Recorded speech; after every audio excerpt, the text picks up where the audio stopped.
کہ گناہ کیا اور اس گناہ کی فوراً سزا ملی، غلطی کی تھپڑ لگ گیا تو پھر سنبھل گیا کہ اچھا اب نہیں کرنا.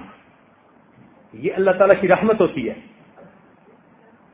غلطی پر جب ماں تھپڑ لگا دیتی ہے نا تو ماں کی شفقت ہوتی ہے، سمجھانا ہوتا ہے خبردار آئندہ نہ کرنا. تو جب اس طرح ہو نا نکیر والا معاملہ تو اس کا مطلب کہ اللہ تعالیٰ اس بندے کو الٹا کام نہیں کرنا دینا چاہتے، اس کو سیدھا رکھنا چاہتے ہیں. تو اللہ تعالیٰ کی نظر عنایت ہوتی ہے. تو ایسا کوئی واقعہ پیش آ کے تو پھر اس بندے کو اللہ تعالیٰ اپنی طرف متوجہ کر لیتے ہیں. یہ جو اس قسم کی مشکلات آتی ہیں نا، یہ کئی مرتبہ اس لیے آتی ہیں کہ بندے کی آنکھیں کھل جائیں. ایک اصول